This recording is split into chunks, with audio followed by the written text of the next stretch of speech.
Welcome back to the Brahmin Word. We are finally getting to the interpretation that Joseph gives to Pharaoh about his two dreams, and he will give us a little bit of a.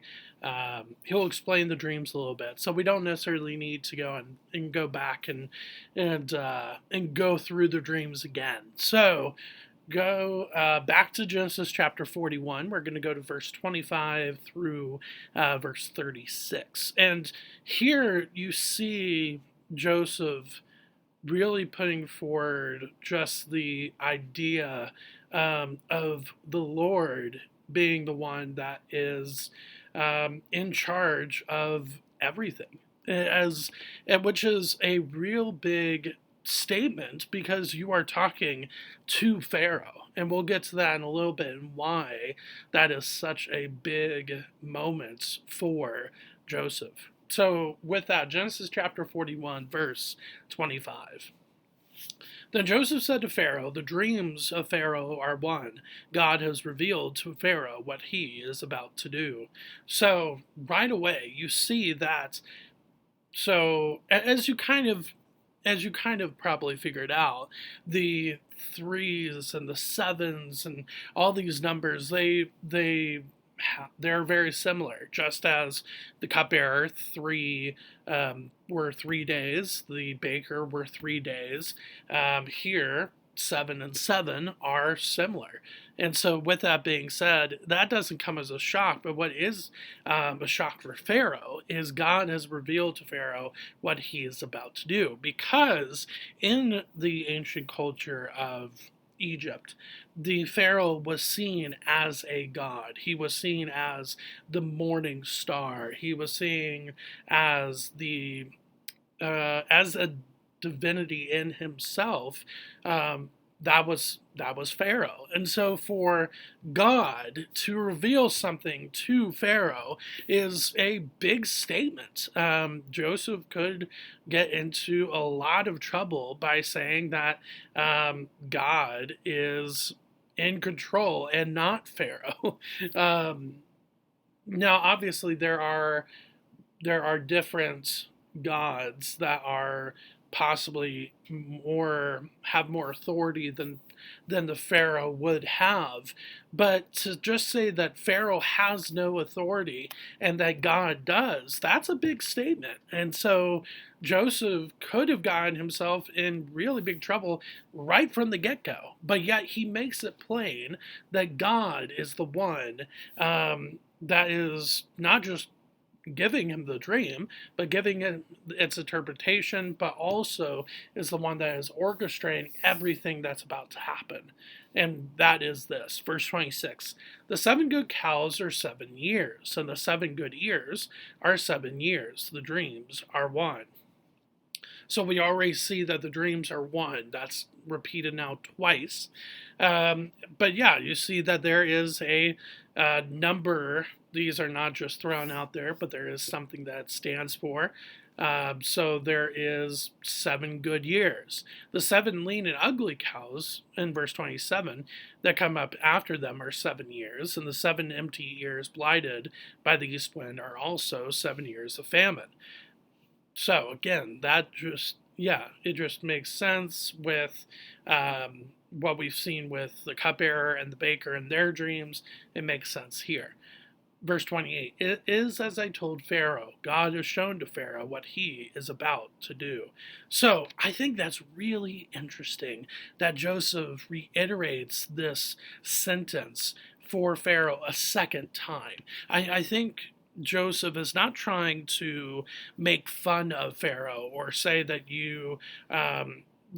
who are you, to think that you are in control, which again, I mean, that is true. It's kind of crazy to think that any human being could be in control of something like a famine, which is what we're about to learn.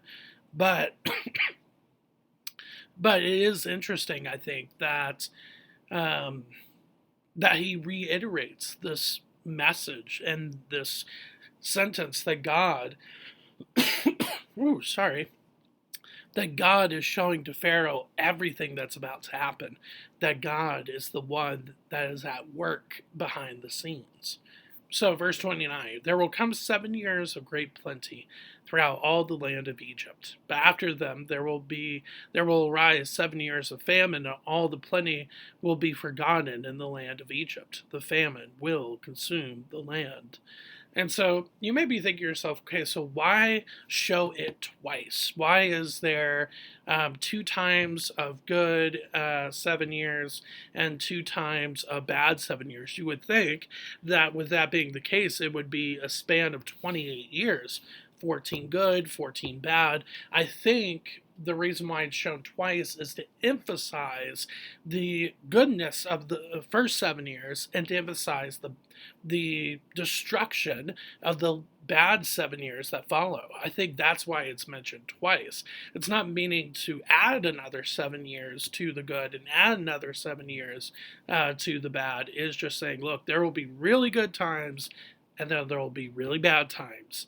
And the point that is making too is that the really bad times will dwarf. I mean, it will feel like utter destruction. It will consume the land, as the end of verse 30 states.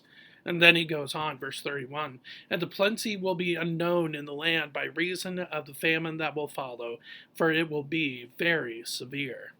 And the doubling of Pharaoh's dreams means that the thing is fixed by God, and God will shortly bring it about. So, Joseph kind of answers our question earlier. Yes, I think it emphasizes the goodness of the first 7 years and the destruction of the bad 7 years. But you also see that the thing is fixed by God, and God will shortly bring it about. So, for me, I think this is incredibly encouraging that the times where we are blessed in the Christian life, those things and those times are fixed by God, and God will shortly bring it about. But the same could be true with times that we are going through just the muck and the mire. I mean, there are times where we are really just struggling to get through the day, the week, maybe even the hour. But even those times are fixed by God. That doesn't mean that God does that. It's like, and he's doing this and going, ha ha ha.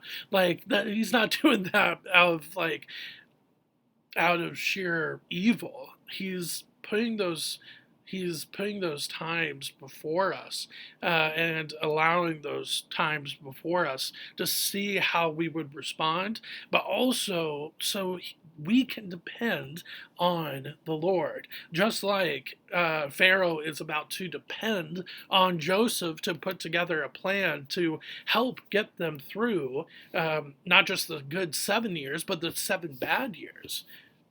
In that same manner, we need to depend on God. And so with that, verse 33.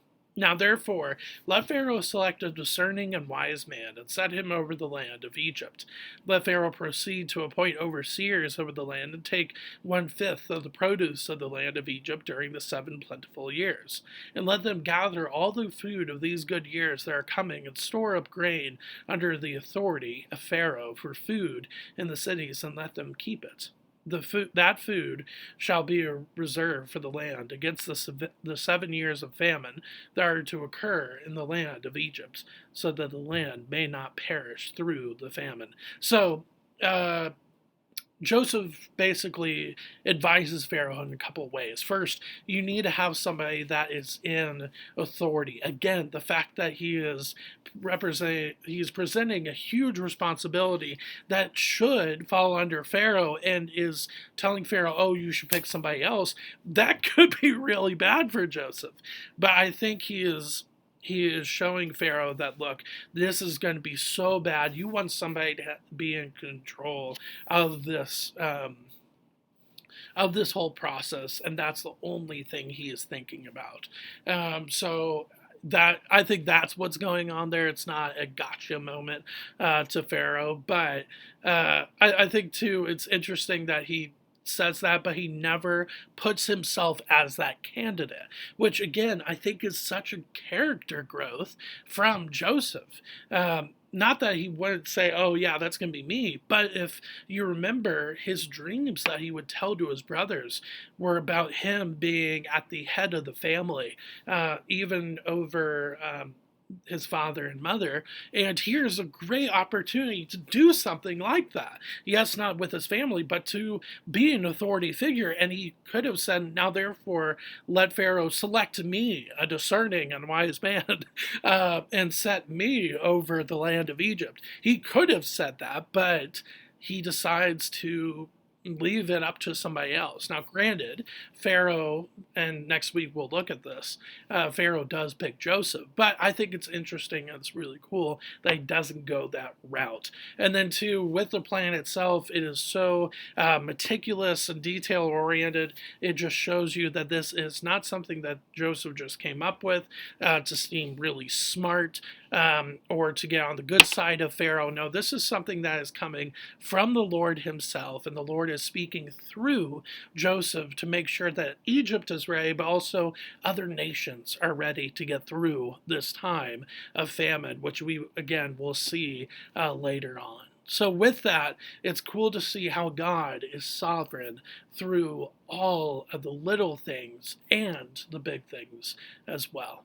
Thanks for spending some time with me here today, and we will continue with the life of Joseph next week. Thanks.